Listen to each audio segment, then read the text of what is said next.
ᱥᱟᱱᱟᱢ ᱠᱚ ᱡᱚᱦᱟᱨ ᱟᱨ ᱥᱟᱹᱜᱩᱱ ᱫᱟᱨᱟᱢ ᱛᱮᱦᱮᱧ ᱥᱟᱱᱛᱟᱲ ᱥᱚᱢᱟᱡᱽ ᱨᱮᱱᱟᱜ ᱜᱟᱞᱚᱪ ᱟᱠᱷᱲᱟ ᱨᱮ ᱵᱚᱭᱦᱟ ᱠᱚ ᱛᱮᱦᱮᱧ ᱫᱚ ᱯᱩᱭᱞᱩ ᱫᱷᱟᱯ ᱡᱟᱦᱟᱸ ᱛᱟᱦᱮᱸ ᱠᱟᱱᱟ ᱥᱨᱤᱫᱷᱚᱨ ᱴᱩᱰᱩ ᱥᱤᱝᱜᱮᱞ ᱯᱟᱨᱜᱟᱱᱟ ᱱᱩᱭ ᱥᱟᱞᱟᱜ ᱜᱟᱞᱚᱪ ᱚᱱᱟ ᱨᱮᱱᱟᱜ ᱛᱮᱦᱮᱧ ᱫᱚ ᱫᱚᱥᱟᱨ ᱦᱟᱹᱴᱤᱧ ᱜᱮ ᱯᱷᱳᱱ ᱛᱮ ᱨᱚᱯᱚᱲ ᱵᱚ ᱟᱸᱡᱚᱢᱟ ᱟᱨ ᱱᱩᱭ ᱞᱮᱠᱟᱜᱮ ᱡᱩᱫᱤ ᱟᱯᱮ ᱠᱚ ᱥᱟᱱᱛᱟᱲ ᱥᱚᱢᱟᱡᱽ ᱤᱫᱤ ᱠᱟᱛᱮ ᱵᱤᱪᱟᱹᱨ ᱠᱚ ᱮᱢ ᱥᱟᱱᱟᱭᱮᱫ ᱯᱮᱭᱟ ᱟᱯᱮᱭᱟᱜ ᱢᱚᱛᱟᱢᱚᱛ ᱫᱚᱦᱚ ᱥᱟᱱᱟᱭᱮᱫ ᱯᱮᱭᱟ ᱮᱱᱠᱷᱟन ᱫᱩᱠᱷᱤᱨᱟᱢ ᱥᱚᱨᱮᱱ 666@gmail.com ᱨᱮ ᱠᱚᱱᱴᱟᱠᱴ ᱠᱟᱛᱮ ᱤᱧ ᱥᱟᱞᱟᱜ ᱯᱮ ᱧᱟᱯᱟᱢ ᱫᱟᱲᱮᱭᱟᱜᱼᱟ ᱢᱟ ᱛᱟᱦᱞᱮ ᱚᱱᱟ ᱟᱞᱳᱪᱚᱱᱟ ᱜᱮ ᱫᱮᱞᱟ ᱵᱚ ᱟᱸᱡᱚᱢ ᱞᱮᱜᱮ ᱟᱵᱚᱣᱟᱜ ᱦᱚᱸ ᱢᱟᱹᱡᱷᱤ ᱯᱟᱨᱜᱟᱱᱟ ᱵᱮᱵᱚᱥᱛᱷᱟ ᱦᱚᱸ ᱱᱚᱝᱠᱟᱱᱟᱜ ᱢᱤᱫᱴᱟᱝ ᱵᱮᱵᱚᱥᱛᱷᱟ ᱠᱟᱱ ᱜᱮᱭᱟ ᱡᱟᱦᱟᱸᱭ ᱪᱮ ᱟᱵᱚ ᱰᱟᱸᱰᱚᱢ ᱵᱟᱨᱚᱱ ᱪᱮ ᱢᱤᱫᱴᱤᱡ ᱨᱟᱭ ᱵᱟ ᱵᱚᱦᱤᱥᱠᱟᱨ ᱞᱮᱠᱟᱱᱟᱜ ᱨᱟᱭ ᱮᱢᱚᱜ ᱛᱟᱵᱚ ᱦᱚᱠ ᱢᱮᱱᱟᱜᱼᱟ ᱟᱫᱚ ᱪᱮᱫᱟᱜ ᱱᱚᱣᱟ ᱫᱚ ᱥᱮᱸᱜᱮᱞ ᱚᱵᱷᱤᱡᱟᱱ ᱫᱚ ᱵᱟᱭ ᱠᱩᱥᱤᱭᱟᱜ ᱠᱟᱱᱟ ᱛᱮᱦᱮᱧ ᱟᱵᱚ ᱡᱟᱦᱟᱸ ᱞᱮᱠᱟ ᱡᱮ ᱱᱩᱠᱩ ᱟᱥᱮᱠᱟ ᱯᱟᱦᱴᱟ ᱨᱮᱱ ᱠᱷᱟᱱ ᱢᱟᱦᱟᱞ ᱯᱟᱦᱴᱟ ᱨᱮᱱ ᱛᱮᱦᱮᱧ ᱡᱚᱛᱚ ᱯᱟᱨᱜᱟᱱᱟ ᱵᱚᱭᱦᱟ ᱠᱚ ᱛᱟᱵᱚ ᱱᱚᱣᱟ ᱠᱟᱛᱷᱟ ᱠᱚ ᱢᱮᱱ ᱫᱟᱲᱮᱭᱟᱜ ᱠᱟᱱ ᱠᱷᱟᱱ ᱫᱚ ᱟᱫᱚ ᱟᱹᱞᱤᱧ ᱫᱚ ᱱᱚᱣᱟ ᱜᱮᱞᱤᱧ ᱢᱮᱱᱟ ᱱᱚᱣᱟ ᱠᱚᱫᱚ ᱫᱮᱠᱷᱚ ᱛᱮᱦᱮᱧ ᱥᱚᱝᱵᱤᱫᱷᱟᱱ ᱟᱹᱭᱤᱱ ᱞᱮᱠᱟᱛᱮ ᱪᱟᱹᱞᱩᱜ ᱠᱟᱱᱟ ᱠᱚ ᱱᱩᱠᱩ ᱡᱟᱦᱟᱸᱭ ᱡᱮ ᱪᱟᱹᱠᱨᱤᱭᱟᱹ ᱠᱚᱣᱟᱜ ᱠᱟᱛᱷᱟ ᱠᱚ ᱢᱮᱱ ᱠᱮᱜᱼᱟ ᱥᱚᱨᱠᱟর ᱦᱚᱸ ᱱᱚᱝᱠᱟ ᱥᱚᱢᱟᱡᱽ ᱵᱮᱵᱚᱥᱛᱷᱟ ᱠᱟᱛᱷᱟ ᱠᱚ ᱢᱮᱱ ᱠᱮᱜᱼᱟ ᱮᱱᱠᱷᱟन ᱢᱤᱫᱴᱮᱱ ᱠᱟᱛᱷᱟ ᱞᱟᱝ ᱢᱮᱱᱟ ᱟᱞᱟᱝ ᱪᱮᱫ ᱞᱮᱠᱟ ᱛᱷᱚᱲᱟ ᱫᱚ ᱢᱤᱫᱴᱮᱱ ᱮᱥᱴᱤ ᱜᱮᱞᱟᱝ ᱢᱮᱱᱟ ᱵᱟᱠᱷᱟᱱ ᱫᱚ ᱟᱞᱟᱝ IIC ᱞᱟᱝ ᱢᱮᱱᱟ ᱩᱱᱤ ᱫᱷᱚᱨᱟ ᱡᱟও ᱟᱡᱟᱜ ᱠᱚর্তব্য ᱤᱫᱤ ᱠᱟᱛᱮ ᱡᱩᱫᱤ ᱟᱡᱟᱜ ᱯᱳᱥᱴᱤᱝ ᱚᱱᱩᱡᱟᱭᱤ ᱡᱩᱫᱤ ᱟᱡ ᱚᱱᱟ ᱠᱟᱹᱢᱤ ᱵᱟᱭ ᱠᱟᱹᱢᱤᱭᱟ ᱮᱱᱠᱷᱟन ᱚᱱᱟ ᱫᱚ ᱢᱤᱫᱴᱮᱱ ᱯᱳᱥᱴᱤᱝ ᱠᱟᱱᱟ ᱮᱱᱠᱷᱟन ᱫᱚ ᱩᱱᱤ ᱫᱚ ᱠᱚᱞᱮᱠᱴᱚᱨ ᱢᱟᱫᱽᱫᱷᱚᱢᱛᱮ ᱟᱨ ᱵᱟᱝᱠᱷᱟᱱ ᱫᱚ SC ᱢᱟᱫᱽᱫᱷᱚᱢᱛᱮ ᱩᱱᱤ ᱫᱚᱠᱤᱱ ᱵᱚᱦᱤᱥᱠᱟᱨ ᱫᱟᱲᱮᱭᱟᱜᱼᱟ ᱢᱟᱱᱮ ᱪᱟᱹᱠᱨᱤ ᱠᱷᱚᱱ ᱠᱤᱱ ᱚᱪᱚᱜ ᱫᱟᱲᱮᱭᱟᱜᱼᱟ ᱡᱩᱫᱤ ᱪᱟᱹᱠᱨᱤ ᱚᱱᱩᱡᱟᱭᱤ ᱡᱩᱫᱤ ᱟᱡᱟᱜ ᱠᱟᱹᱢᱤ ᱚᱱᱩᱡᱟᱭᱤ ᱡᱩᱫᱤ ᱵᱟᱭ ᱠᱟᱹᱢᱤᱭᱟ ᱵᱷᱩᱞ ᱴᱩᱞᱟᱭ ᱮᱱᱠᱷᱟन ᱚᱸᱰᱮ ᱠᱷᱚᱱ ᱠᱤᱱ ᱚᱪᱚᱜ ᱫᱟᱲᱮᱭᱟᱜᱼᱟ ᱚᱱᱟ ᱫᱚ ᱢᱮᱱᱟᱜᱼᱟ ᱥᱤᱥᱴᱮᱢ ᱚᱱᱟ ᱫᱚ ᱥᱚᱝᱵᱤᱫᱷᱟᱱ ᱟᱹᱭᱤᱱ ᱨᱮ ᱱᱚᱣᱟ ᱢᱮᱱᱟᱜᱼᱟ ᱟᱨ ᱢᱤᱫᱴᱮᱱ ᱠᱟᱛᱷᱟ ᱞᱟᱝ ᱢᱮᱱᱟ ᱱᱩᱠᱩ ᱨᱟᱡᱽᱱᱤᱛᱤ ᱯᱟᱦᱴᱟ ᱥᱮᱫ ᱠᱷᱚᱱ ᱨᱟᱡᱽᱱᱤᱛᱤ ᱯᱟᱦᱴᱟ ᱫᱷᱚᱨᱟ ᱡᱟও ᱟᱵᱚ ᱳᱰᱤᱥᱟ ᱨᱮᱱ ᱠᱟᱛᱷᱟ ᱵᱚ ᱢᱮᱱᱟ ᱱᱚᱵᱤᱱ ᱥᱚᱨᱠᱟর ᱢᱩᱠᱷᱭᱚᱢᱚন্ত্রী ᱠᱟᱱᱟᱭ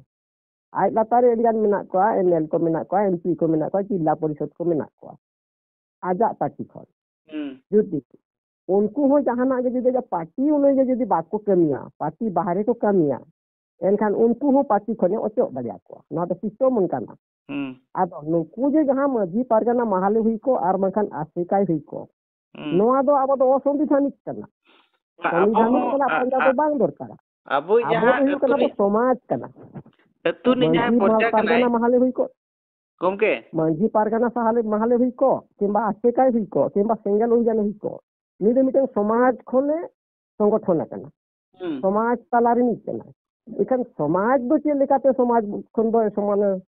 ᱥᱚᱢᱟᱱᱮ ᱵᱚᱦᱤᱥᱠᱟᱨ ᱫᱟᱲᱮᱭᱟᱜᱼᱟ ᱥᱚᱢᱟᱡᱽ ᱠᱷᱚᱱ ᱫᱚ ᱚᱠᱟ ᱥᱮᱫ ᱵᱤᱱ ᱵᱚᱦᱤᱥᱠᱟᱨᱮᱭᱟ ᱥᱚᱢᱟᱡᱽ ᱢᱟᱛᱚ ᱥᱚᱢᱟᱡᱽ ᱨᱮ ᱡᱚᱱᱢᱚ ᱟᱠᱟᱱᱟᱭ ᱥᱚᱢᱟᱡᱽ ᱨᱮᱜᱮ ᱛᱟᱦᱮᱱᱟ ᱱᱚᱣᱟ ᱜᱮ ᱟᱹᱞᱤᱧ ᱞᱤᱧ ᱢᱮᱱᱟ ᱡᱩᱫᱤ ᱟᱯᱳᱥ ᱵᱩᱡᱷᱟᱹᱢᱚᱱᱟ ᱴᱷᱤᱠ ᱵᱟᱝ ᱤᱫᱤ ᱠᱟᱛᱮ ᱡᱩᱫᱤ ᱠᱚ ᱵᱚᱦᱤᱥᱠᱟᱨᱮᱫ ᱠᱚᱣᱟ बहिष्कार माने लगे क्रिश्चियन से मुस्लिम से ओका से दिन लगाइया अरे समाज रे जन्म करना समाज तलारे मेनाया समाज तलारे ताहे बारन लगी मो मनाइया बारन दो बड़ी के मेना एखन डांडम दो होय तो बारन दो एक्चुअली अलिंगा में तो ना तो आबो समाज रे आंदो माने आबो तो ना सिस्टमेटिक नोंका ना संविधान रे जहां सला को जुड़े को जे संविधान रे हो नोंका जे आको MLMP को लगाय को आर बंखान तो सरकारी हो चाकरी को नको चोगे को नुई तें सिंगल अभियान चिदा नवा को बाइक से ना बो समाज रे ना तो समाज रे ना सिस्टम दो बसुआ समाज दो तें पोस्टिंग दो बांग करना समाज रे के ताहेना समाज रे के मिना आ समाज खन दो बाम सहा दाड़िया हर दो अदो अबो जहां नवा को कमी करना ना दो संविधान को कमी करना और नवा दो माने नियम को कमी करना दो नियम से तो बांग चला ना दो हमते गलत करना अलिया तो नोंगाली मेनते बा दो अबो जहां अतु रे होड़ मेना बना अबो मजी अंडर रे मेना बना छे जुदी मजिया कथा मिरो बाय अंजमिया तो चिदा बाबू वॉइस करया हाडे जहां लका एसटिया कथा यदि ओना तायनम होड़ बाको अंजम ओना तायनम कर्मचारी बाको अंजम कलेक्टर कथा यदि बाको अंजमला को सस्पेंड चो कना अबो यदि मजिया कथा बाबू अंजमिया एखन अबो हो यदि को बहिष्कार बना एखन मजिया तो चेत हुइना अबो मांझी को पारगाना को दो तेहें समाज खन बो बनावा कना तेहें दो अबो दो माने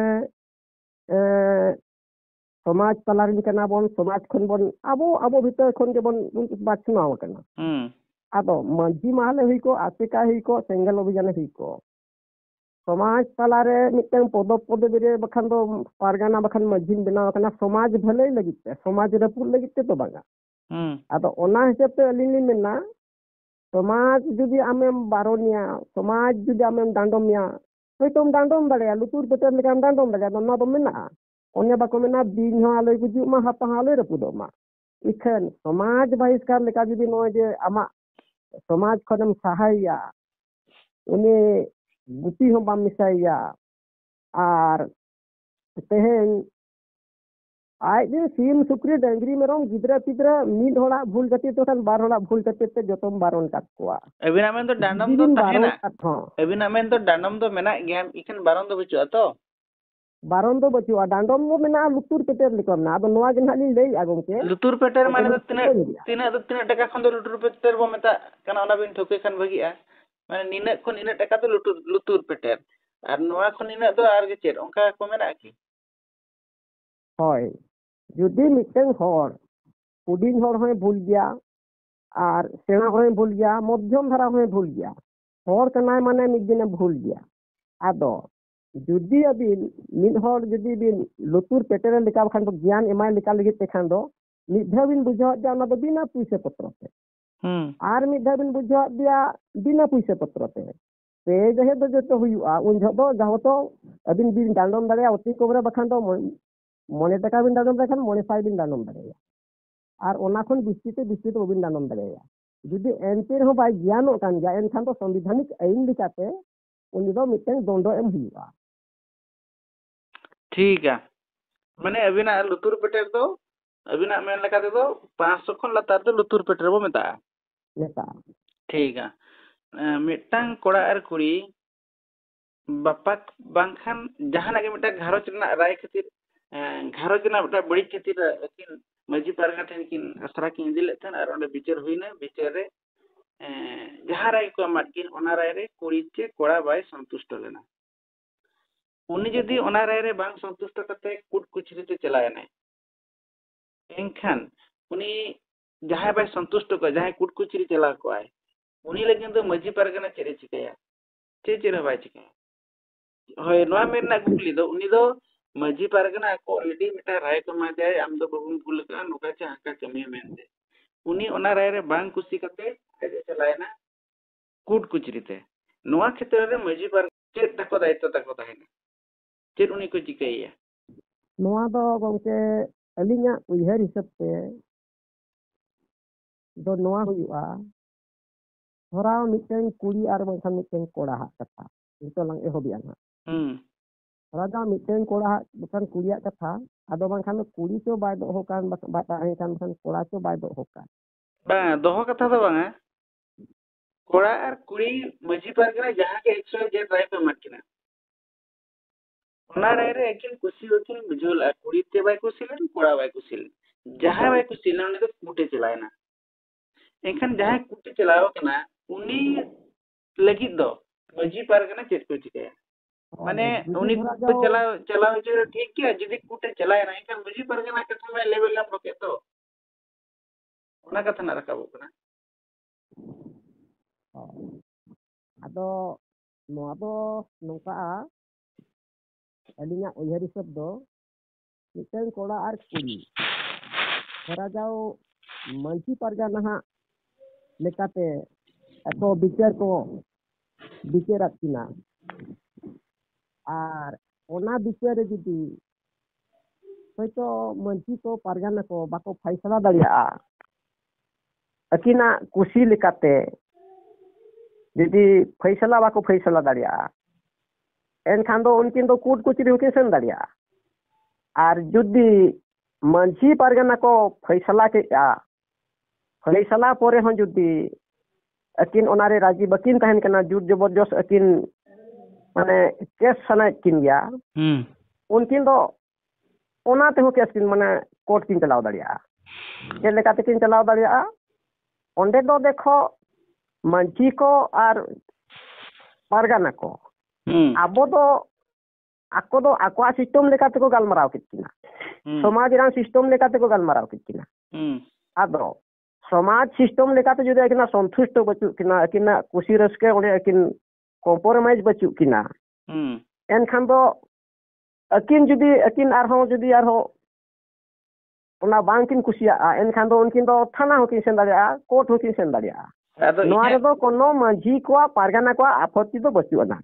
होयतो आले लेकाते आले ले गालमाराव कित बिना अबिन बबिन माने बबिन हे सिक्रेट दाड़िया एनखान दो देखो उनते तो टाका पैसा खर्चना मामला कना जदि चला खान बिन चलाव दरे नो दाले तो चेत हो मिटे नो रंग आफा दे चेत हो बचुना हाथ नौका अदि इन्या में तो गमके नोआ जुदी मजी पारगना जहां राय को एमका ओना तो ठीक राय को एमका ठीक राय माने मजी पारगना हो अब तो नितो दरी अब व्यवस्था रे माने जे मजी पारगना जहां राय को एमा ठीक राय को एमा जदि ठीक राय एम के टाइम रे हो उनी कोड़ा जाय कुड़ी जहां गे आज जदि कूटते चलाय नाय इनका उनी मजी पारगना राय ना व्यवस्था मिटा मजी पारगना पतिव चितार उनी आच एगु के बड़ी एगु के इनखान उनी दाबोन लगी चेत को चिकैया जदि बाबो दाबोन इनखान मजी पारगना राय दो चेक को मिना दो खाली गया तबे ना से कुटे चलाव कना आज जदि खाली बारे नोया नुया राय दो अकिन बुढ़े बुढ़ी चितान रे माने सजे जुआ लगी बखन कोड़ा बेटी बेबाद चितान रे जुआ लगी उना राय दो कमी रे बाय लगाप कना उना तक से कुट तिकिन चलाव कना जहां जहां कोर्ट तिकिन चला मंजी पारगना हा आचार विचार लेकाते उनकी नकिन संतुष्ट बकिन नाम का नौकान होर के कुट देखो चला आज जुदी मंजी पारगना महाल जहां तिने को गालमाराव का को जी नोआ संतुष्ट किन ताहेना एनखान दो ओना दो ओंडे की चाबा दाड़िया ठीक है अदो मंजी पारगना व्यवस्था रे जदी संतुष्ट बचु किना एनखान अकिन जिले पारगना जिले लेवल मंजी पारगना ठिकिन चला दाया बखान स्टेट लेवल पारगना ठिकिन चला दाया बखान लॉ बीर जहाना तो मेना ओंडे किन चला दाया ओंडे बांग कते कुट कुचरी किन चलायना नोआ तिना सरी किन कमी के चे बड़ी किन कमी के अब विशेष लेकाते अब व्यवस्था लेकाते मा लॉ बीर से किन चला को कथा अदो अबोआ लेकाते मा नितों ते होनते नो अबो मा जे नोय मंजी पारगना बहाल बोमेन बांखान दो आसिका बोमेन नितों धरिते अबो मा पारगना को मा नोआ सिस्टम ते दोन हा ako ma je high bir low bir nongka men doko men gya ikhen do ako ma pargana ma to joto ge nongka ge tako somdom ge menak koa akorin pargana do chetan lata level do bachu koa ako do jahan tina pargana system tako menaa mane ako do same gya ko block pargana abo jahan leka bo mena panchayat pargana bo mena ponot pargana bo na nongka system ta ko ado bachua ekate ali no alin tahe kana ado ona leka hisab te judi aku ona bicar tahena enkan do kin ona leka to ko beta kina no ona leka to ko idikina judi aku ko bicar ki aku bicar ko topa ki a ona re bakin santusto lena aku chetan se ko rekam se to tana ko mina ta ko ona se ko idikin dan katha ab judi unkin hor dahar baku lay linya ikin kan unkin to sida thana kin chala gya ठीक है आरो नोआ को मेना जदि अब कुट कुचरी के विचार आचार बो चला मजी पारगना कथा बम अंजमा एनखान अब दो गोज गुरु जो बाहा बापला जो माने अब जहां कमी ना तो मेना नोआ करे अब दो कुट कुचरी के चला पे नोका को मेना आर बखान नोका हो अबि जदि मजिया कथा बो अंजम किया पारगना कथा बो अंजम किया एनखान अबिन अतुरिन मजी दो के पारगना दो अबिन ओड़ा ते दो गोज गुरु रे छुट छिटे रे बाको सुरुआ नोकाना हो ako धमक कमक कना नोका कमी कते हो को कराया तो नोआ तिना बगी को कराया देखो बार हर जदि बखान मिड हर बिचार जान न्याय जदि बेस ठीक बाय नाम का उनी तो कोर्ट ते होय चला गया आर मंजी पारगना व्यवस्था लेका जदि बिचार जान न्याय बेस ठीक नाम का उनी तो ओंडे संतुष्ट आय जुर जबरदस्त दो टाका पैसा रा मामला कना ओकोया हो जे कोर्टिंग चला लेखान पैसा टाका बाय खर्चा में बाको बडा में तो बागा जत्तो गबो बडाया इखन न्याय जदि अबिन समाज रे बबिन नाम दरिया मंजी पारगना लेकालते एनखान दो अबिन कोर्ट ते चला बिन बढे गया चिकाते अबिन न्याय बिन खोजोआ आदो जहाय मिन ओडे रुआ जदि उनी मा नितो ला मेन के लिका भाई इ नोडे सांता डॉक्टर ठन बन देसलेना इन तो छतिक डॉक्टर ठन हिन चला गया चिकाते इन बेसो दो कानवारा सिस्टम दो नोआ धारा माने उनकिन तो न्याय खातिर किन चला जदि समाज रे न्याय बकिन नाम दादा उनकिन तो कोर्ट ते किन चला गया उनकिना रे दो कोनो आपत्ति दो बनो ना मंजी पारगना को आदो ako खिती हो बनो ना मनहनी हो बनो ना হয় আদো को मेना तो आपे तो जदि जेतु आपे तो मजी पारगना कथा पेंजो मिया इनखान तो कुट कुचरी का आपे भांडन बापला रे चला बखान दो आपे जहां गोज गुर कमी रे आपे तो कुट कुचरी के चला पे आले मजी को ठेन दालो पिचुआ नोआ को दो देखो समाज रे कर्तव्य दो बांग कना नोआ को दो माना चेक को मेता समाज बाहरे नियम कना और नोआ को जहां लेका नीति नियम जदि ताहेआ नोआ नीति नियम को जदि बनावा एनखान सरी जे सरी नुकु को जहाँ को सिस्टम या नुकु पारगाना को नुकु एनखान मंजी को एनखान दो ना नोआ दो ठीक गे नो नोंका तेगे अबो क्रिश्चियन से मुस्लिम से जहाँ से एटा समाज से चला लगित हर दो अबो गेबो खुले हाको कना आदो ओनाते अली नोआलिन मेनिया जे नोआ को दो जहाँ लेका मेना माने अबो समाज रे धरा जाओ न्याय बाबो एम देगा किना मंजी माल को बांखान तो मंजी मोड़े हर को बांखान तो पारगाना को एनखान तो उनकी तो अकिना सुधा सठिक न्याय नाम लगी देखान तो कोर्ट पे होकिन चला दाड़ा गया और उनकिन अबो बाबो शुरुआ भांडान रे बापला रे छूत रे छटिया रे नोआ दो मिटeng अबो समाज अडी गलत कमी कना और नोआ जदी अबो साब दोहयाबन रिपीट दोहयाबन एनखान सरी गे सरी उनकिन दो क्रिश्चियन से मुस्लिम से जैन से चला रहा हरबो बनाव कना मेनते नोआ समाज रेपुर लेकान सिस्टम ना तो नेलोगो कना अलिया मेन दो नोआ लिन मेन और मटा कुकली नोडी दोया अबो मजी पारगाना व्यवस्था रे मेना कि अबो ओका दो कोर्ट रेबो बिचारा और ओका दो मजी कोठेन बखन पारगाना कोठेन बो बिचारा मारेना चेत उनका ताहे को कि हाय ओका दो कोर्ट रे बन बिचारा ओका दो माने पारगाना मंची को बन बिचारा आदा नोआ दो मिटन नोंका सिस्टम ताहे को धरा जा अतु टला रे मिटन कुड़ी कोड़ा गिदरे नोंका ओका कोर्ट बन बिचारा ओका दो मंची पारगाना बन बिचारा नोरा सिस्टम नोंका तो किसी माने बांगा धरा जा मिटन अतु टला रे अब समाज रिन कुड़ी कोड़ा गिदरा कथा गिला रकाब गोदा और बखान दो नोंका हड़ाम माने मिटकिन बुडे बुडिया कथा ला रकाब गोदा बारंबार जदी किन याव कना किन रोपड़ो कना किन उनका दो अतु रे मिटन सिस्टम लेका तब बो तो का अतु रे मिटन उनका कमिटी बो बनाव का जे अबो वा लेकाते अबो नुकिन बो आचार विचार बिडो किनाबो माने चेक को मेना एलिन ओना मेन दो एलिया मेन दो आपा उनका भाग मेना की जे नोआ दो कुटरबो बिचारा नोआ दो अतुरबो बिचारा जगते अबिन जहां नित बिन उदाहरण एम आबिन ओना हो कुटरबो बिचारा खान चेक खेती बा हुआ अतुरबो बिचारा चेक खेती बा हुआ एखान नोआ अबो उनका भाग कना कि हटिंग कना कि जे नोआ को दो मजिया नोआ को दो बिचार दा ए मजी और नोआ को दो मजी बा बिचार दा ए उनका अब सिस्टम रे मेना की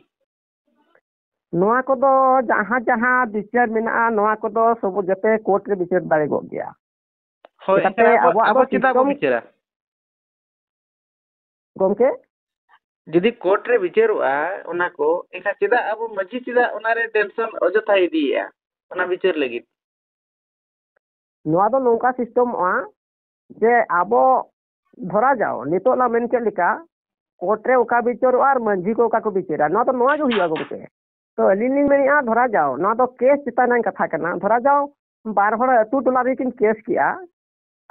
मंजी मन हड़ को दुरु पता किन को सलहा बिडो किना ओना दो अतु टोला रे संभवबा और जदी अतु टोला उनकिन बाको सलहा दाड़िया किना एनखान उनकिन कोर्ट किन चला दो कोर्ट में विचार हुआ नोनका भाग भाग मेना जे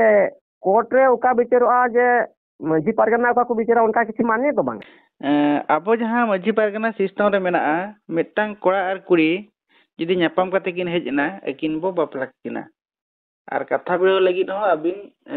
कथा बिड़ो लगित हो अब मजी गे जगो को बरात को बखन जहां लका तो मेना उनका कमिहरा मेना अदो मिटटांग कोड़ा कुड़ी बापला के तायो जदि एकिरा बयस बा हुई कना और कुड़ी दादा नोआ बयस बांग हुई खातिर जदि कोर्ट रे केसाय नोआ क्षेत्र दो अब चिर बची गया चिकते तिंजो मजी पारगना ओंडे बापला एलाउ किया माने परमिशन एम किया ओना हो अब राय कन गया एम किया तो नोआ विरुद्ध रे कुड़ी दादा बखन कुड़ी पास्टा रे जदि केस कोर्ट रे को केसा एनखान नोडे दो मजिया भूमिका चे नोडे दो नुकु आको बो टेका दाराम को चे नोआ दो आको केस दारेया नोआ दो देखो होय हमार लेबिन होय नोआ दो देखो अब तेहेन मिटेन कुड़ी मिटेन कोड़ा नापाम कते किन हेजना अकिना जदि बयस सीमा को तकिन बांग हुई को जदि अकिना बयस सीमा तकिन ठीक गया एनखान दो उनकिन अब समाज लेका तेबन बापला माने जंगा दा को रूप कतेन कथा को भिड़ो कतेन जदि कोड़ा सेट खन आपत्ति को से कुड़ी पाटा खन चेत आपत्ति को बांग लेनखान दो ओना तो ठीक गया ओना तो चाबायना ओडे ओना तो बापला हुईना मेनते बडाय दाड़ेगोआ बयस हुई बांग जहां एबेना कथा जहां बिन मेन आगम के जे पचन कुड़िया मिटन समय सीमा बांग हुई को और उनका कते नोडे मजी मने हर को जदी बापला बन तोराव का एनखान दो जुदी ते खान कोड़ा माने कुड़ी पाटा नि आज दादा तना बखान आज बाबा तना जदि पुलिस केस की आय एनखान दो ओना दो आबो मंझी मोड़े होड़ा ओना दो बिचेर दो बांग कना चेद लेकाते मंझी मोड़े होड़ा ओना बिचेर तो बांग कना चिकाते समय सीमा दो जतो ओना दो संविधान ते चला कना और ओनते खन के ओना दो को ये काजे राय दो उनी के एमकाय जे मिटेन कुड़ी बयस बांग हुई काते जो तो बोलतो बा बापला दानिया पुलिस लेका जमा ठीक गया पुलिस बिचेरा बनो दो अतुटला राम बिचेर दो बांग कना नो दो पुलिसा राय लेकाते 18 वर्ष बाय हुई खान दो उनी दो बापला दो बाबू बापला दा ना तो संविधान राय लेकाते इखन अब मजिया राय लेकाते अब तो बयस दो नेले दो अब तो कोड़ा कुड़ी के हेन खान के वो एरुप किन कना उनकिन बापला लेकिन परमिशन बो मागिन कना तो नोआ जदी निकाला केस किया कुड़ी पास्टरनी इनखान ओना बापला दो वैलिड अछि इनवैलिड ओना कथा नहीं मेनिया जुदी कुड़ी पाटारी बयस बांग हुई को कुड़ी पाटारी कोड़ा माने कुड़ी दादा केस किया एनखान नोआ दो नोंका गमके नोआ दो संविधानिक आखात आधार पे जेतो समय सीमा दो एम का ओना समय सीमा जदिम दोन पारोमा और जो जबरदस्त मंझी मोड़े हर बापलाम बेनाव का रहोगे ओना दो संविधान आकार ते गालमारा दो हुआ नोआ दो थाना माध्यम ते नोआ दो कोर्ट कोचरी माध्यम ते नोआ दो बिचारवा हेदोना बापला दो इनवैलिड आबो दो कोई आबो नोआ रंग हक ताबो बचो ना मिट हर जोर जबरदस्त बापला कायम बयस बांग हुई कातेन और आले दो नोआ आले गेले बिचेरा नोआ दो संविधानिक कना नोआ दो नियम दो बांग कना लिया मेन दो अब नोआ दो अलिया मेन हिसाब दो नोआ दो अतुटला दो नोआ दो जुदी कुड़िया दादा केस किया समय सीमा बांग हुई कना नोआ दो अतुटला रे बिचेर दो गलत गया और अतुटला रे बिचेर दो नोआ दो ओना दो बांग मुजुरवा अलिया मेन दो आदो ओंडे जा मजी जा राय एम ला जे नकिन तेन ओंडे किन बापला केट किने मेनते तिरी तरफ लगन परमिशन एमात किना तिरी पुरुष लगन परमिशन एमात किना एखाना परमिशन दो ताहेना चोना परमिशन दो हडे संविधान रे रपुडा जुदी संविधान रे रपुदा एखान मजिया राय रेना चेन हो वैलिड बाय ताहेलना चे आदो नोआ दो नोंका सिस्टम आ गमके धरा जा जुर जबरदस्त जुदी समय सीमा को बानियल काते मिट कुड़ी मिट गोड़ा जे रिके किना बापला काटना जांगा दा रूप काटनाय आदो नोआ रंग दाय दो उनकिन के हुई आय जहां जहां बापलाय तोराव काय धरा जा मंझी हुयु बखान दो पारगा नाय हुयु जहां जहां ओंडे मने हर को ताहे को अब बापला बेनाव रे नुकुआ दुसी के हुआ और नुकु दो आको आधा दो उनजो दो से को संविधान एइन दो ना दो बाय नेला आम जोर जबरदस्त जुदी लुकिनम बापला काट केना नम गलत काम दरकार पड़ा कन खान आम तोल हम तोल दगा मंझी आकाते चिकाते सभी तो डायरेक्ट मेन गोट का जे इनो मंझी मोड़ को पला का दिया इन दो बनी पला काटिना मंझी मोड़ किन तोलो आको और जहां जहां आयो बाबा किन खुले सो आकिन ओनाते लिंग दुलिंग मेनिया तो संविधान इन ताराम पारम दो बांग गानोआ जहां जहां को संविधान इन किनुन बाको बडाया ओनकान को ना दो को दोन पारमा बापला खन को बापला दाड़िया को कना और बखन जहां जहां संविधान इन कानून को बडाया अब दो असंविधानिक कना बोन संविधान इन कानून बडा हो दो ना दो बाको कमिया अलिया मेन दो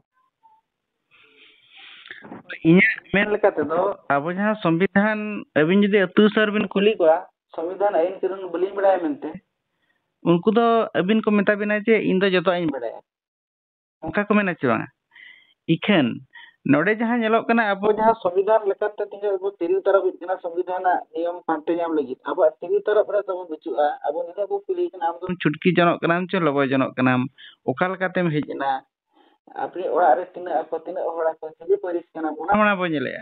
अब तो बयस तो बो नेले अब बो कुली कना बिटी आम दो छिली परिस कनाम कोड़ा बो कुली कना आम दो छिली परिस कनाम इखन अब प्रोसेस रे बचुआ जे अब माना रे बो कुली कना जे माना रे दो बाबू कुली कना जे अबिना बयस तिना बखान बयस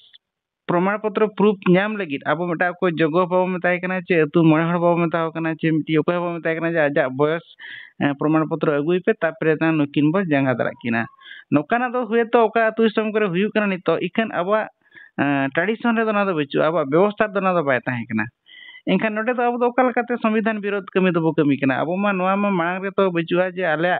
तिरी तार ओडे ताले कुली तो प्लस बचुआ जे आमा बयस कना मेनते ओनखाना कुली कथा के बचुआ एनखान ओका लकाते अब ना दो ओकोय मझी जे मिटी संविधान विरोधी कमी कना मेनते नोआ मा अब ठेन मा प्रूफ के बचुआ नोआ दो गमके देखो नोआ दो नोआ गिलिन मेना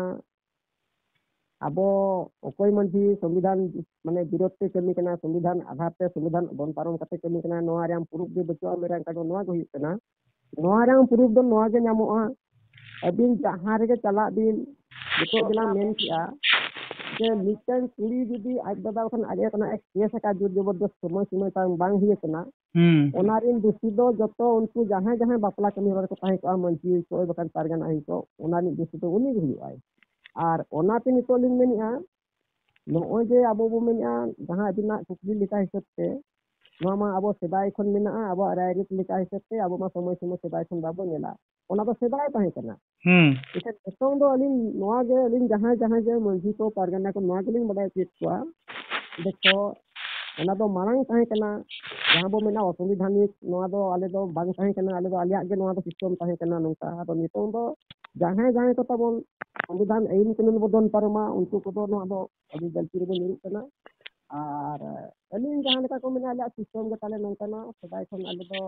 मेना संविधान आईन कानून दो बाले बदाया समय सीमा को बाले बदाया अदो नितों जहां लेकाते जहां तीना दिन खन नोआ संविधान आईन लेकाते तोल काय सरकार जे आम जुदी मिद हर आजा समय सीमा बांग हुई काते इन तरफ याम बापला याम नोआ दो अडी मारंग गलती हुआ और नोआ दो मिद दिन मंजी हुई को पारगाना हुई को मिद दिन हिलो नोआ दो आम चितान आची हुआ नोना कथा लिंग लिंग मेना ओना सेते लिंग मेना नोआ दो अलिया मिन दो निछा गया चिकाते नितो दो संविधान एन एरी जहां बाय मना बता बाय ता मन उन तालाम पारमाय उनी दो तिसो माने न्याय दो बाय नाम दाया आ ठीक बिचार लेकाते दो बाय चलाव दाया अलिन वाली ठीक गया अदो अबिना कथा हो आंजम हुईना अदो एनखान इया नोडे मने हुआ जे एनखान नितो अबो अडी ढेर जहां तिना व्यवस्था तो मेना ओना व्यवस्था रे परिवर्तन हुई लगती आईन संविधान आईन कानून लेकाते जे ओंका का तहनमा अलिन मा नितों दुनिया मा नितो नोआ कथा गिलिन मेनिया अदो अडी गान संगठन अडी लिकान पारगाना अडी लिकान कथा हको मेनिया सेदाय सेदाय रे नितो हर को भुआ बुलो काते को दोहोत को गया अदो अलिन दो नोआलिन मेना सचेतन मा चेतना सिंघा मा सेदाय दो सिया कना निदो मेना मोना ढिलंग दो हिजुक कान दिन लगित होन गाना को जेतो बेस हर दाते बयुर को मा आ नोआ सेदाय सेदाय जहां जा मारे ढांचा रे संविधान मन आईन दोन पारन ढांचा रे बाबू गिद्रे पिद्रे तो बाबू तो को जेतो संविधान आधार पे चलान खान मिदला वो डेवलप से बो सेन दालिया आ नो जे कम दोस रे कुड़ी करा गिद्रे को बाबू बपला बिहार को नो आगे लिया मेन दो अडी जगह करे अडी गान जगह रे मजिम पारगना महल ते आसेका को मिदुन हियु कना राजनीति इदी लेकाते आबा व्यवस्था इदी लेकाते जतो लेकना गलत हियु कना